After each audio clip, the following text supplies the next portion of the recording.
கிராமத்து முறையில இந்த கருப்பு உளுந்த வச்சு நம்ம வடை செஞ்சா பயங்கர டேஸ்ட்டு. இதில பார்த்தீங்கன்னா, இந்த நம்ம ஊற வச்சு அதாவது கிராமத்தில பார்த்தீங்கன்னா, அப்படியே உடைச்சு ஒண்ணும் பாதியுமா ஒரு சில தோலையும் சேர்த்து சாப்பிடுவாங்க. ஏன்னா, அந்த இடுப்பு வலிகளுக்குலாம் அவ்ளோ நல்லது. தோலோட சாப்பிட்டாலே நல்லது தான் அது. ஸோ, அதனால ஒண்ணும் பாதியுமா கழுவி நல்லா இது பண்ணி, உப்பு இல்லாத எடுத்துட்டு, அதுக்கப்புறம் நல்லா மிக்ஸியில ஓட்டி தண்ணி விடாத இந்த அளவுக்கு வெங்காயம், கறிவேப்பிலை எல்லாம் போட்டு பதமா எடுத்துக்கங்க. வடை சூப்பரா இருக்கும். நீங்க வந்து பச்சை மிளகாய், கொஞ்சோண்டு உப்பு, வெங்காயம், கறிவேப்பிலை, கொத்தமல்லி, புதினா இதுதான் போட வேண்டியது. நல்லா உளுந்த ஊற வச்சு, அரைச்சு தண்ணி ஊத்தாத கெட்டியா எடுத்தீங்கன்னா, வடை தட்டா சூப்பரா வரும்.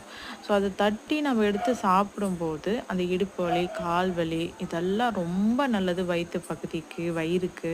மறக்காம நீங்களும் இந்த மாரி சாப்பிடுங்க ஹெல்த்தியா. இதுக்கு புடிச்சதுனா காரமா சட்னி இல்லன்னா சாம்பார் வச்சு சாப்பிட்டா ரொம்ப நல்லாயிருக்கும். மறக்காம சப்ஸ்கிரைப் பண்ணி சப்போர்ட் பண்ணுங்க.